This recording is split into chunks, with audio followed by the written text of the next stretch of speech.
Alors, la vision du réseau, l'approche proactive vers les victimes. Je vous dirais que depuis 28 ans, nous tentons d'aller vers les victimes, aller là où elles sont pour les rejoindre et offrir une aide le plus rapide possible pour que ce soit accessible. Donc, intervention post-traumatique et de nature psychosocio-judiciaire. C'est un terme qui n'existe pas, qui est toujours souligné quand on l'écrit dans un texte, mais avec lequel nous sommes très à l'aise et que nous voulons garder. On espère qu'un jour il sera reconnu. Parce qu'il y a tout le volet psychosocial et tout le volet judiciaire. Et je vous dirais que c'est un peu ce qui nous distingue et ce qui distingue aussi l'INAVEM. C'est la connaissance de l'appareil judiciaire, en plus de la connaissance de l'impact de la victimisation, qui fait en sorte qu'on peut apporter un accompagnement personnalisé et adapté à chaque personne victime. Donc, nos partenariats, on l'a dit, on a beaucoup de partenariats avec les organismes de santé et organismes communautaires du milieu, puisque nous ne sommes pas les seuls services d'aide aux victimes qui existent. Alors, c'est un travail de collaboration qui se fait pour assurer qu'on travaille en complémentarité, pour faire en sorte que peu importe où la personne va, elle reçoive les services. Alors, il arrive parfois qu'on travaille à plusieurs organisations ensemble selon les besoins de la personne. Je vous en prie. Anne Decré, qui est la présidente de l'Association des victimes du Concordia, nous racontera ce qui s'est passé à ce moment-là, mais elle aussi, son investissement personnel là-dedans. J'ai demandé à ma consoeur Cécile Prieur, rédactrice en chef du Monde, directrice adjointe, de venir nous rejoindre. Et comme ça, elle pourra peut-être défendre l'ensemble des médias, c'est pas sûr, mais enfin on essaiera. Et puis, M. François Molins, le procureur de la République de Paris. Non, vous asseyez là-bas. Voilà. Juste avant de vous interroger, M. Molins, et vous, mesdames, vous allez regarder ce petit extrait. C'est une interview de Mme Guigou qui raconte comment elle a été choquée par ce qu'elle a vu dans la presse à un moment donné. Vous nous direz après si ça vous concerne. J'ai été très vite assez rebutée par certaines images que l'on voyait dans beaucoup de journaux. Je me souviens de l'image de cette femme qui avait été victime d'un des attentats Port-Royal ou Saint-Michel et qu'on avait montré de dos. Elle était complètement dénudée par le souffle de l'explosion. Naturellement, cette femme s'est reconnue, tous ses proches l'ont reconnue. Alors, dans un grand hebdomadaire, vous voyez, à fort tirage, on a montré cette photo. Je trouvais ça absolument révoltant. De la même façon que je ne voyais pas pourquoi il était indispensable à la justice ou à la police de montrer les photos d'un homme présumé innocent, arrêté sans doute pour de bonnes raisons, enfin présumé innocent, avec les mains menottées, dans une attitude évidemment alors qu'on ne savait pas si au final cet homme serait ou pas reconnu coupable. Prenez votre... Mais naïf, les victimes peuvent aussi utiliser les médias. Ça les sert et ça peut nous servir aussi. Elles peuvent les utiliser soit elles-mêmes, soit par l'intermédiaire d'avocats aguerris, dont on peut d'ailleurs parfois se demander s'ils ne sont pas dans une démarche d'instrumentalisation des journalistes. Les victimes peuvent aussi se servir de la presse comme un moyen de faire pression sur la justice et sur le parquet. Quand est-ce que vous allez ouvrir une information ? Rendre public des échanges, par exemple, entre l'autorité judiciaire et les parties civiles, si on n'a pas suivi les demandes qui nous étaient faites. Je crois que dans ces hypothèses, les journalistes, vous avez une vraie responsabilité pour trouver un équilibre entre la parole subjective, vous me permettrez le terme de la victime, qui va utiliser la presse pour se plaindre d'une action judiciaire, et la réalité objective d'une situation. Parce que ça renvoie à l'idée que le temps judiciaire n'est pas le temps médiatique. Tout à fait. Tout à fait. Les victimes peuvent aussi trouver un allié auprès de vous, c'est certain. On a vu ces derniers temps l'affaire Beaupin, qui est vraiment une illustration topique, avec un procès qui est en train de se développer dans les médias. En matière de santé publique, c'est un autre exemple. On apprend le plus souvent par la presse qu'on va être destinataire de telle plainte sur tel médicament à raison des dégâts causés. Alors, rassurez-vous, hein, mon propos n'est pas uniquement critique et il n'est pas question non plus pour moi d'occulter tout ce qu'il y a de positif dans l'intervention des médias et tout ce que les médias peuvent apporter aux victimes. Et je crois que les médias peuvent apporter beaucoup aux victimes. Ils peuvent apporter une reconnaissance, ils peuvent apporter un soutien, ils peuvent apporter un hommage, ils peuvent aussi se traduire par une démarche de résilience et je pense notamment à la démarche du Monde sur le mémorial du journal. Un journaliste peut aussi relancer un dossier. On sait que vous pouvez faire des investigations qui vont apporter des éléments inconnus de la justice, et je dirais que les vidéos, par exemple, sont très à la mode en ce moment, je n'en dirai pas plus. La médiatisation des affaires, enfin, je le dis et j'en finirai par là, peut aussi nous aider dans notre action. Et je crois que la justice a aussi à gagner dans des dossiers où nous savons que la défense va multiplier les moyens dilatoires pour retarder le cours d'un procès. Je pense au Mediator, pour ne pas le nommer. Il est important pour la justice que les victimes s'en offusquent auprès de la presse. Dans un dossier qui n'avance pas aussi faute de moyens, il faut reconnaître que la dénonciation du manque de moyens par les médias peut aussi politiquement avoir la vertu de débloquer les choses. Ça vous sert, ça. Ça nous sert. Et puis enfin, et j'en terminerai par là, peut-être on aurait aussi besoin parfois de plus de présence médiatique sur des sujets qui sont plus de sujets de fond, et j'en terminerai par cet exemple. On a signé à Paris avec Anne Hidalgo, le préfet de région, le préfet de police, le recteur d'académie, les chefs de la cour d'appel, un schéma départemental d'aide aux victimes, qui est un très gros document, le mois dernier, qui est unique en France en termes de démarche, dans le cadre d'un travail de fond qui a été mené sur plusieurs mois, pour toutes les victimes, médiatisées ou non parisiennes. Seuls 2 journalistes ont répondu présent à cette invitation, à la cérémonie de signature de ce schéma. Peut-être n'était-ce pas assez sensationnel.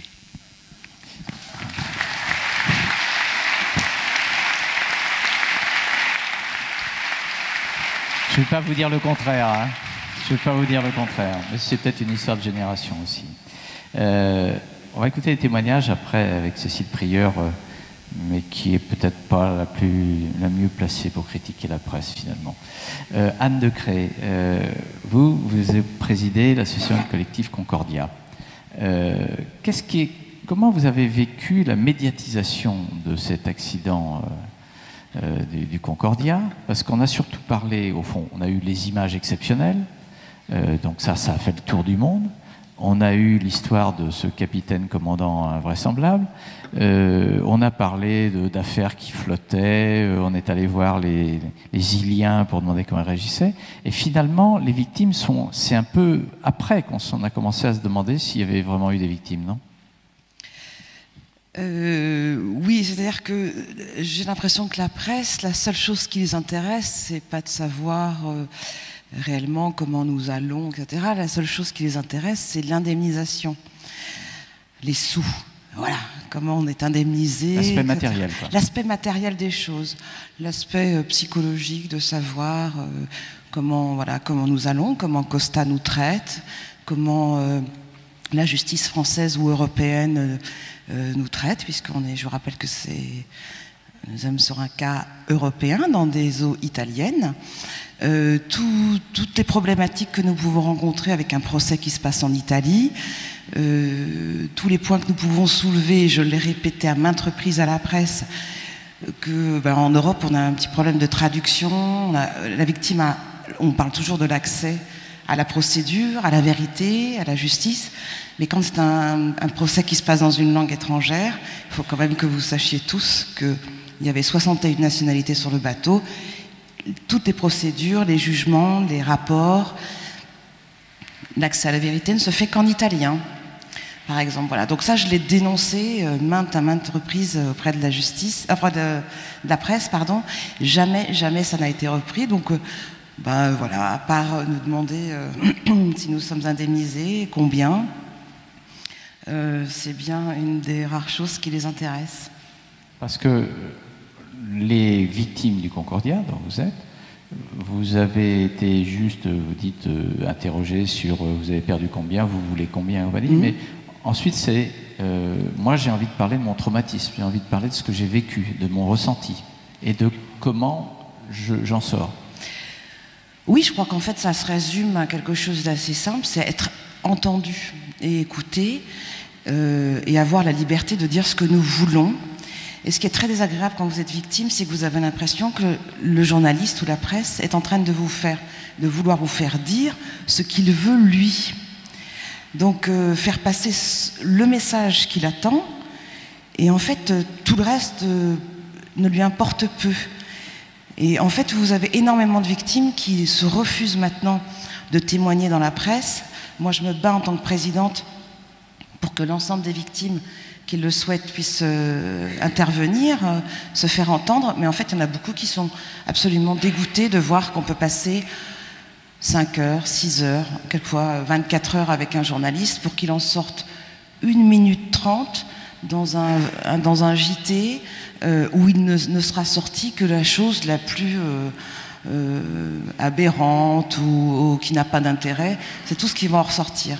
Donc il y a une grande frustration. Donc en fait, vous êtes déjà sur une victime qui a un traumatisme et puis la presse vous en rajoute. Alors ça fait une espèce d'effet millefeuille où vous n'êtes pas entendu, pas écouté. On travestit votre message, qui est un message qui est important parce que vous êtes entendu par les victimes, les familles de victimes décédées, les blessés, et en fait vous essayez de dire quelque chose et puis le journaliste, la presse va vous reprendre quelque chose qui n'a aucun intérêt. Et je suis extrêmement choquée de voir que la presse écrite se permet de jeter sur la toile de faux commentaires, de fausses informations. Et quand vous essayez de dénoncer une information qui n'est pas correcte, donc c'est de la contre-information, pour ne citer que l'AFP, est incapable de revenir en arrière, et vous avez beau leur expliquer que ce qu'ils ont écrit est faux et préjudiciable pour les victimes, ça ne change rien. C'est parti sur la toile, ils ne veulent absolument pas faire un démenti ou un erratum, etc. Ça ne change rien. Et ça, c'est vraiment et là, traumatisant. Vous dites la presse ou les médias, vous oui. globalisez. Oui. C'est tout le monde ou est-ce ouais. que vous ce faites soit la différence radio... entre ce qu'il y a en audiovisuel, en écrit? Non.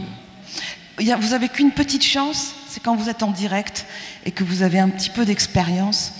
Quand vous êtes en direct, vous pouvez passer le message que vous voulez, mais il faut pouvoir maîtriser le journaliste. Et ça, c'est pas évident parce que lui, il a du métier et que vous, c'est pas votre métier. Ça, vous savez maîtriser un journaliste Et ça, c'est très dur. Donc, de dire votre message, ça, vous avez une chance. Quand vous êtes en direct, tout le reste, vous n'avez aucune chance. Que ce soit en radio. Le livre aux éditions de l'Archipel, qui est préfacé par Clémentine Autain, c'est votre récit. Je vais rapidement résumer, hein, puis ensuite je vais pas.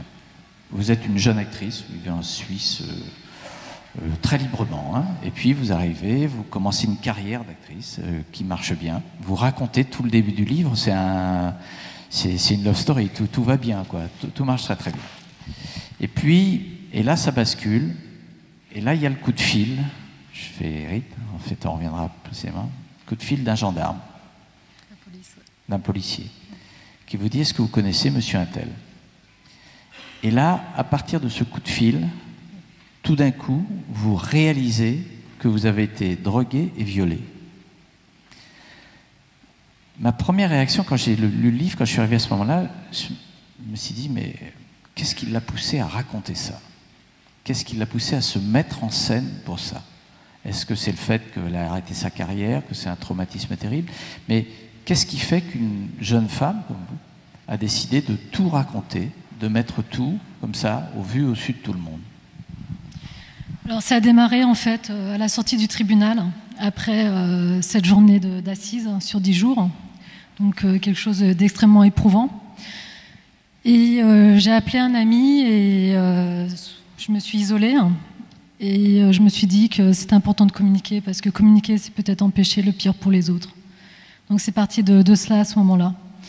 Et j'ai commencé à écrire, et c'était important aussi, vu que le procès était médiatisé, de pouvoir donner une expérience, en fait. Enfin, j'ai appris qu'après, ça serait... parce que je l'ai écrit en 10 ans, en fait.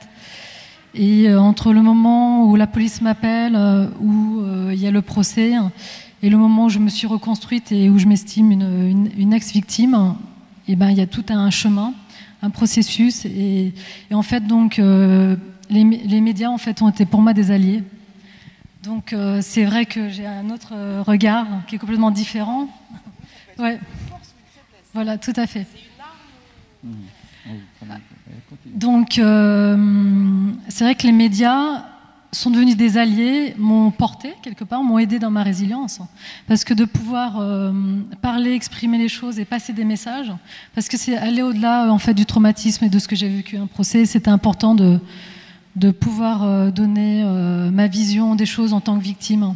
Voilà. Parce que, en lisant votre livre, j'ai pensé, il n'y a pas très très longtemps, il y a quelques années, je crois 7-8 ans, Jeanne Moreau a dit dans une interview qu'elle avait été violée, mais elle a dit aussi qu'elle avait mis 40 ans avant de pouvoir le raconter.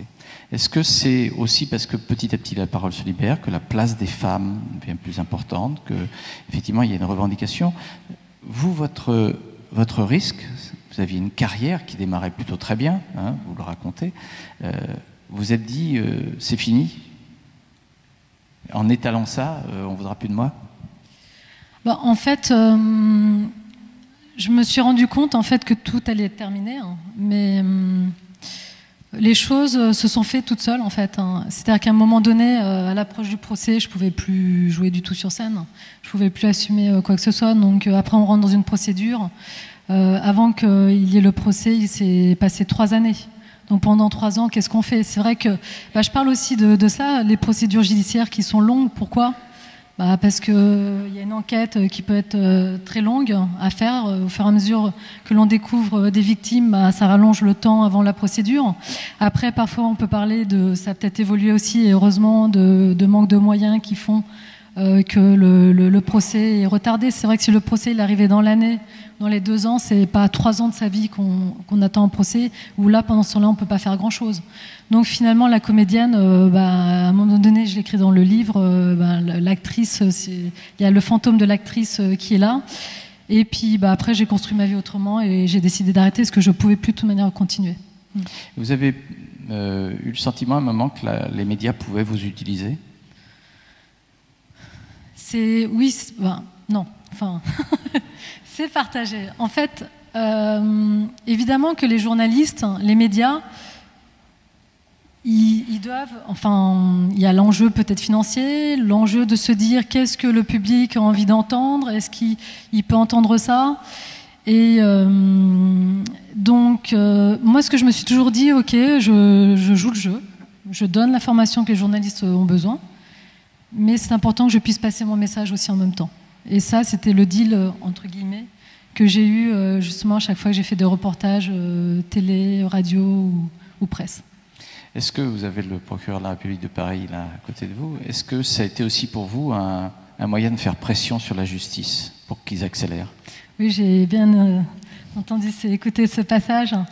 Il était convenu avec mon avocate, en fait, le premier jour que je parlerai aux médias et le dernier jour. C'est-à-dire que les autres jours, alors que les caméras, les médias étaient là tous les jours, ils essayaient de prendre des images des victimes et on avait décidé ça effectivement pour pas, comment dirais-je, manipuler entre guillemets ou influencer les jurés ou le procès. Aujourd'hui, vous voyez ça avec un peu plus de recul, dès lors que vous entendez des femmes venir témoigner de harcèlement, de viol et tout, vous vous sentez partie prenante, concernée, vous dites oui, elles ont raison de parler? Oui, évidemment. S'il y a 12 ans de cela ou 13 ans de cela, j'ai parlé à visage découvert au début du procès et à la fin, ça se faisait très peu. Je pense que c'est important de communiquer, évidemment, parce que c'est un sujet tabou. À partir du moment qu'on communique, et puis effectivement, souvent on peut me dire oui, je suis quelqu'un de courageux, mais je dirais que les gens qui sont courageux, c'est les personnes qui osent aussi parler avec moi du sujet et d'une manière assez libre. Et en fait, ce qui est important dans le message, c'est de le passer calmement, peut-être sans stress, sans émotionnel exacerbé. On sait que c'était horrible, ce qui s'est produit était un gros traumatisme et bon, après, c'est sûr que chacun fait son chemin pour pouvoir passer au-delà de cela. Mais c'est important de pouvoir en parler. Et moi, mes messages, ils passent, quand je peux en parler, soit dans des conférences, des interventions, ou dans les médias, ou avec des personnes. C'est que les personnes, après, rentrent dans leur foyer et vont voir leur famille, vont peut-être ouvrir des discussions. Et ça, c'est ça qui est... Mon message, il part de là, en fait, aussi. Dans votre famille, il y a des gens qui vous ont dit t'aurais pas dû l'écrire, ça se garde secret, tout ça? J'ai pas trop concerté ma famille dans le sens où je savais qu'il y aurait des images lors du procès, donc j'ai décidé de les prévenir la veille en fait, ou 2 jours avant. Donc ils n'étaient pas du tout au courant de ce qui se passait. Je pense que si ça n'avait pas été médiatisé, je pense que j'en aurais pas parlé.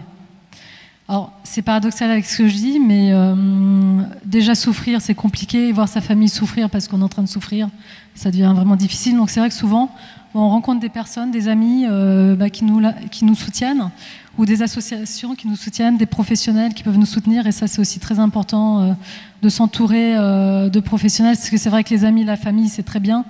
Mais je pense que c'est un petit peu, ça peut être vite limitant pour la victime dans sa reconstruction, en fait.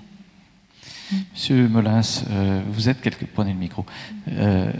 Ça vous bouscule lorsque effectivement il y a des livres qui sortent comme ça, lorsqu'il y a des cris qui sont à la presse? Est-ce que vous le prenez positivement ou ça vient déranger l'ordonnancement judiciaire?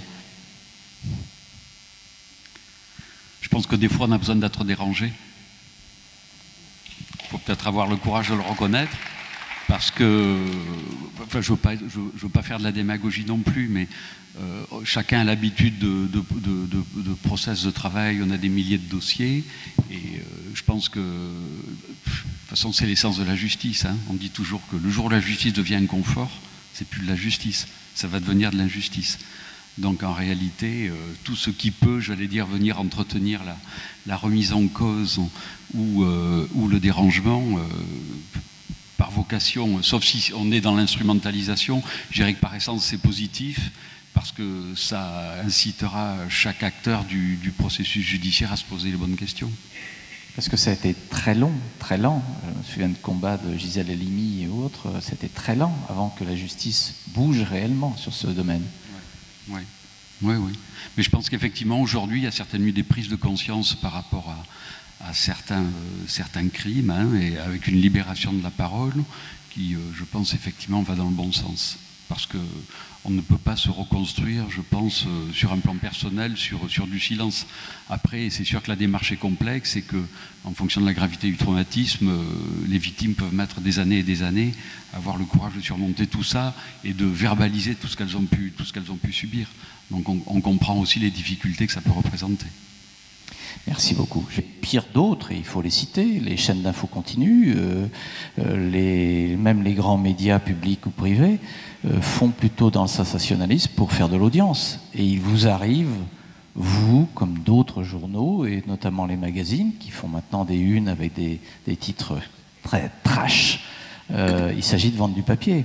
C'est une réalité de marketing et de commerce pour beaucoup de magazines hebdomadaires. Donc là, vous avez une position très théorique qui est effectivement très satisfaisante pour tous les journalistes, mais en fait la réalité, elle n'est pas celle-là. C'est quand même un harcèlement permanent pour être celui qui en dira le plus et le plus violemment. Écoutez, harcèlement, non, je ne pense pas. Enfin, on va dire, la presse a toujours été, pour une part, spectaculaire.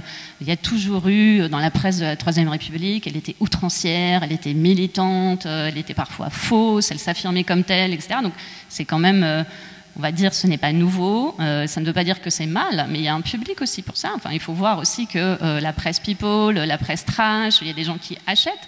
Et donc, effectivement, le journalisme, il y a une part du journalisme qui est un journalisme de service public, Radio France, France Télévisions, etc. Dans la presse écrite, il n'y a pas de service public de presse écrite. Ça n'existe pas.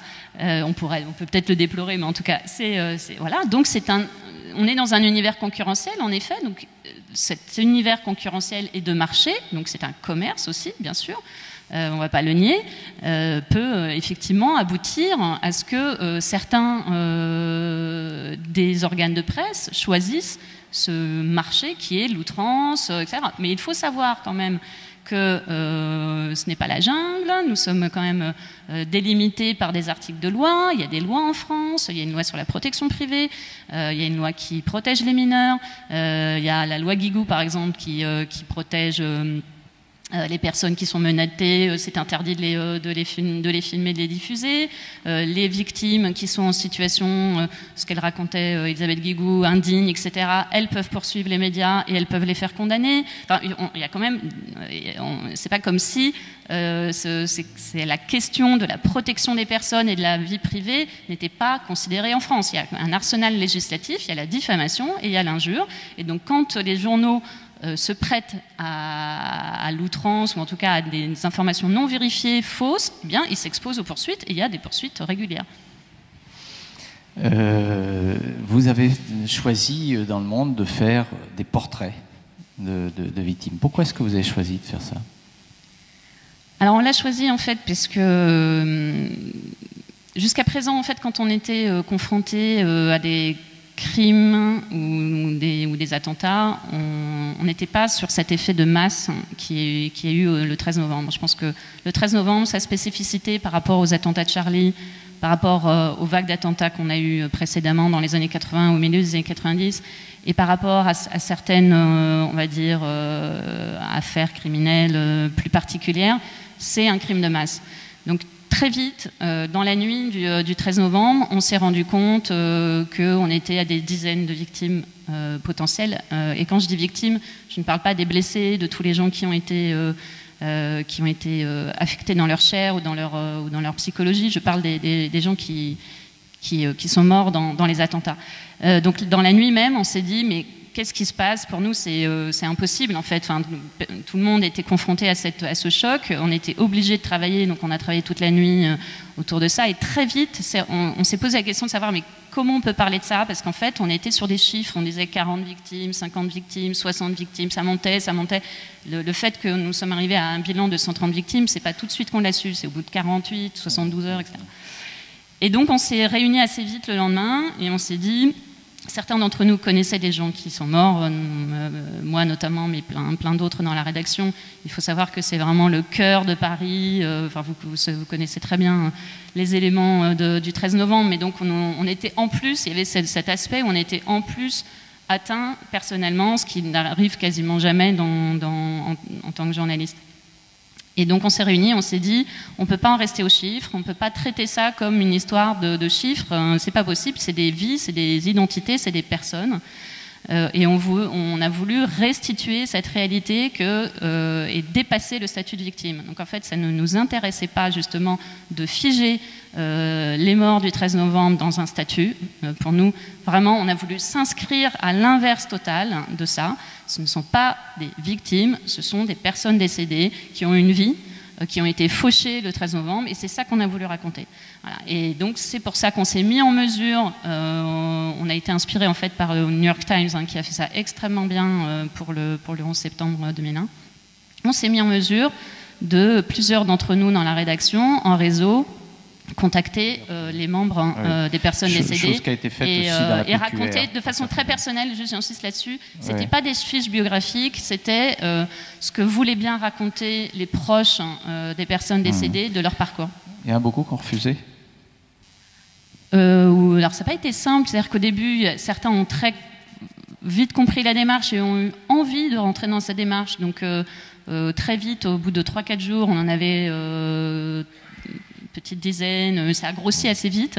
Il y avait aussi des personnes qui ont refusé tout net, c'était juste pas possible. Et qui refusaient pourquoi? Parce que d'abord, c'était pas leur temps, c'était pas leur moment, ils étaient en plein choc émotionnel. Donc certaines personnes avaient envie de dépasser, ou en tout cas de parler de leurs proches décédés. Donc voilà, c'était une fonction catharsis pour eux. D'autres, absolument pas. Ils étaient absolument dans l'inverse et ne comprenaient pas la démarche.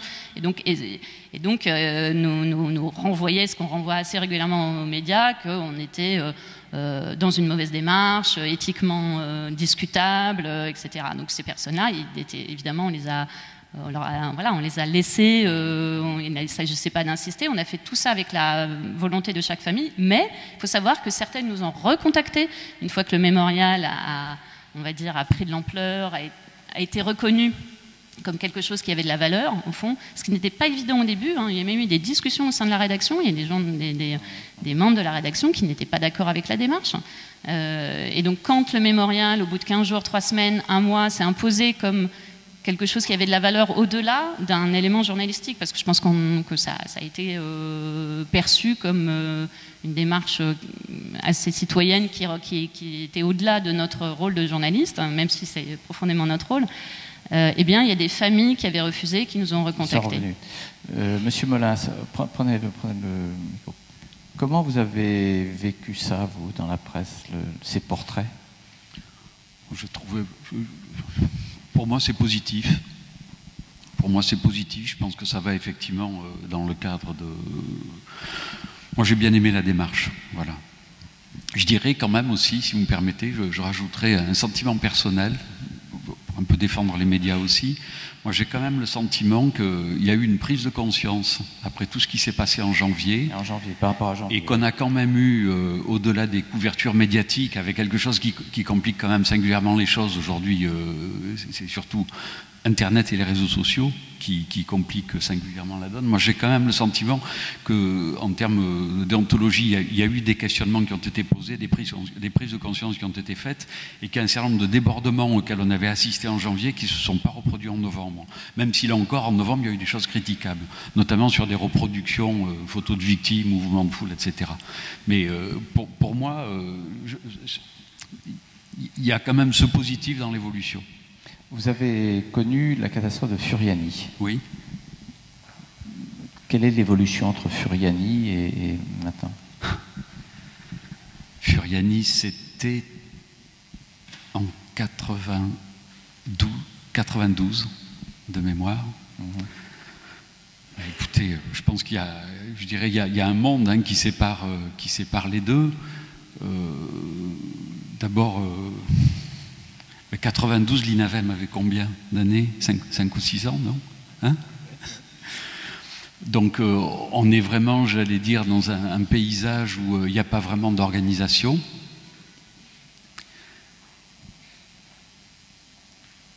Où il y a des dispositifs qu'on connaît aujourd'hui qui nous avaient bien manqué à l'époque. Moi, je me souviendrai toujours que, je ne veux pas employer le terme perdu, mais il y avait une telle inorganisation dans les affectations des blessés qu'il avait fallu envoyer hors de Corse parce qu'il n'y avait pas assez de lits. Pendant un certain temps, on ne savait plus qui était où, ce qui est quand même un peu embêtant quand il s'agit d'identifier, de décompter des victimes.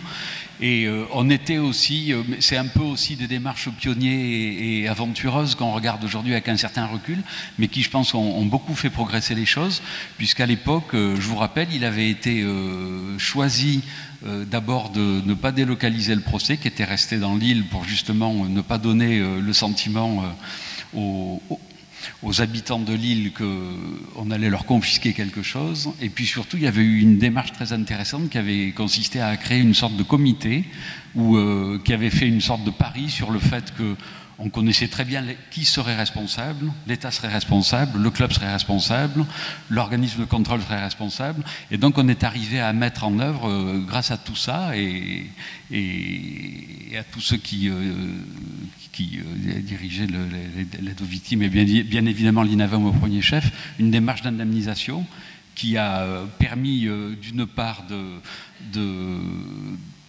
faire indemniser rapidement et suivant des canons, des règles qui étaient correctes et orthodoxes, la plupart des victimes, et d'arriver au procès avec une tension qui avait quand même un petit peu diminué au regard de la charge émotionnelle et de l'indemnisation. Donc pour moi, c'est un souvenir très fort. Et je pense que c'est vraiment une étape marquante dans la construction des dispositifs d'aide, d'assistance et d'indemnisation. Étape marquante, vous soulignez après Charlie Hebdo les dérapages qu'on voit. 13 novembre, c'est géré différemment. Qu'est-ce qui reste encore à faire ?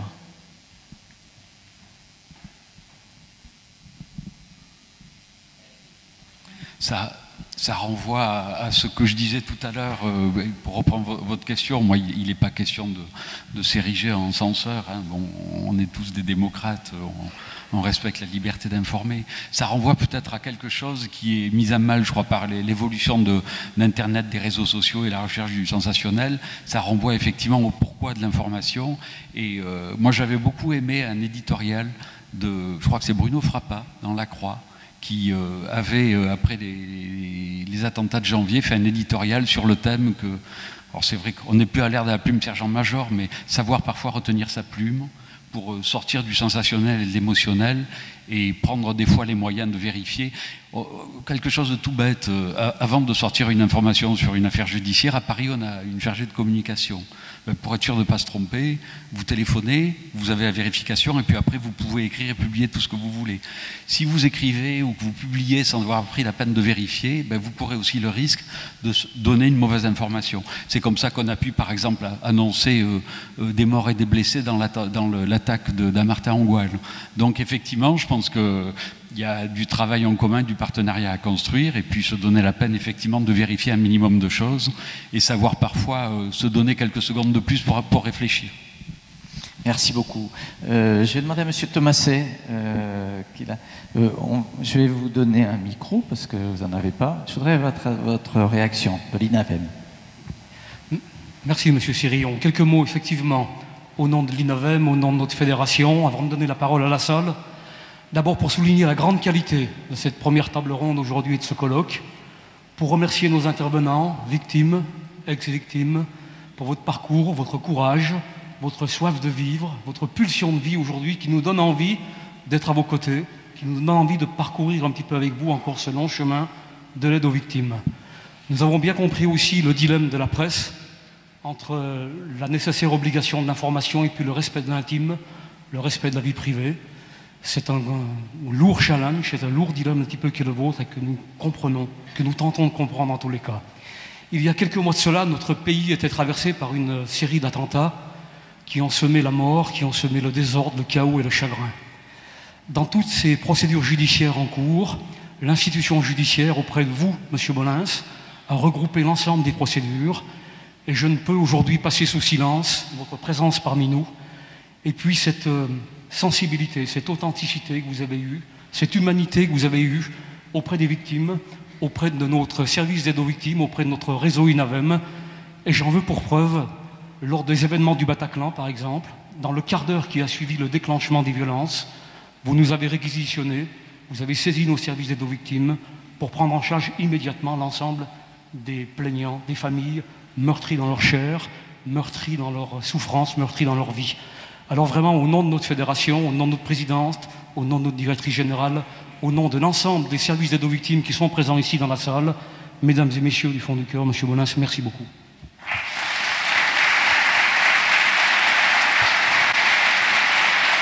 Merci.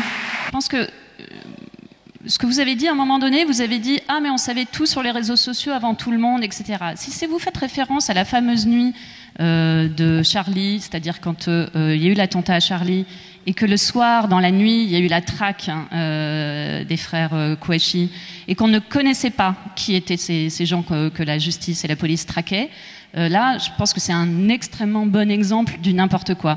Puisque à 20h, vous pouviez peut-être savoir qu'il y avait 3 personnes identifiées par certains réseaux sociaux avec leur nom donné, et qui est parfois été repris par certains médias, et c'est une très grosse erreur qu'ils ont fait là. Mais en réalité, il faut savoir qu'il y avait 2 personnes à l'intérieur de ces 3 qui étaient effectivement des criminels, et la 3e n'en était pas une. La 3e personne était en garde à vue cette nuit-là, effectivement, il y a eu un avis de recherche sur les 2 autres, et cette 3e personne a été libérée le matin. Donc non, bien sûr que non, sur les réseaux sociaux, ce n'est pas la vérité, c'est des rumeurs, informations, qui ne sont pas des informations vérifiées. Et notre travail, et au contraire dans l'ère de l'immédiateté dans laquelle nous sommes, c'est de vérifier et survérifier ces informations avant de les donner. Et donc sur le live du monde.fr, parce que nous étions en live permanent à partir du moment où les attentats ont eu lieu, que ce soit sous Charlie ou sous le 13 novembre, vous ne trouverez aucune information qui n'a pas été vérifiée par nos soins, par nos sources. Les sources, on les connaît, ce sont les nôtres. Nous ne reprenions même plus les dépêches AFP au moment de l'affaire Charlie, parce que tout et n'importe quoi était diffusé. Et donc je vous mets au défi de trouver une information non fiable pendant cette période-là. On a été, je peux le dire, irréprochable, à la fois en janvier et en novembre. Donc je pense au contraire que dans l'ère de l'immédiateté dans laquelle nous sommes, nous avons besoin de professionnels de l'info. Et c'est là-dessus qu'il faut aller chercher les journalistes, sur leur capacité à diffuser de l'information fiable et non pas diffuser l'idée que tout se vaut, que tout, puisque maintenant tout le monde peut tweeter tout. Au contraire, c'est le moment que les professionnels de l'information puissent faire le tri dans ce grand bloubi-boulga de la rumeur. Voilà, c'est ce que je voulais dire. Et je reviens juste une dernière fois sur cette question de vidéo. Et c'est pareil, il n'y a pas d'autres vidéos de la scène de crime des attentats. Il n'y en a pas. Dans ce que vous dites renvoie à ce que j'évoquais tout à l'heure. Je disais que, excusez-moi, sur les limites qui doivent être posées au droit à l'information, je disais qu'il y a la dignité des victimes, ça me paraît assez évident. Il y en a une seconde que je n'ai pas évoquée, mais à laquelle votre question fait penser, pour laquelle on se bat toujours, on n'est pas toujours suivi, c'est que nous, on se refuse toujours à retenir des informations qui, si elles étaient divulguées, pourraient nuire à l'efficacité des investigations. Voilà. Bon, alors on y arrive plus ou moins bien, hein, il suffit de regarder les médias, mais c'est une position sur laquelle je pense on ne variera jamais. Cécile, vous vouliez intervenir? Oui, alors je parlais effectivement que les médias étaient à 95% des alliés, et il y a les 5% qui restent, où il y a des choses effectivement et des pratiques qui sont assez... Enfin, elles sont dommages. Effectivement, de donner une information par rapport à des faits, elles sont justes, mais c'est plutôt comment cette information, elle passe. Je pense que l'information, c'est pour donc donc le public et à quel moment l'information est réellement juste. Je parle dans mon cas, je suis une victime vivante. Donc j'ai entendu les journalistes, les médias parler surtout de la fascination, enfin est ressortie la fascination de l'agresseur, l'homme aux doigts d'or. J'ai du mal à comprendre pourquoi les médias forcément vont positiver des actes odieux et atroces. On oublie que derrière il y a des personnes qui souffrent, il y a peut-être des gens qui sont suicidés après tout ça. Et j'ai du mal à comprendre comment on peut sortir des titres qui sont en fait à côté de ce qui se passe dans la réalité d'un procès. Et je trouve que c'est dommage qu'on puisse pas plus savoir la réalité des procès, et c'est dans ce sens où aussi j'ai voulu donner mon message. Parce que l'homme aux doigts d'or, le masseur des stars, c'est extrêmement positif. Mais si on avait fait dans les titres, oui, cet homme droguait et violait des femmes dans le combat, c'était un autre titre. Et je pense que ça aurait été quand même plus juste par rapport au public. Et ça aurait été respectueux des victimes. Et je trouve qu'effectivement, au niveau du respect des victimes, les médias sont un peu light. Et quand j'entends parler de marché, et quand on parle des êtres humains, excusez-moi, je suis émue, mais je trouve que là, ça va effectivement trop loin. Et donc, on est des êtres humains, tous. Et à un moment donné, le respect, c'est l'essentiel pour moi. Voilà. Merci. Merci beaucoup.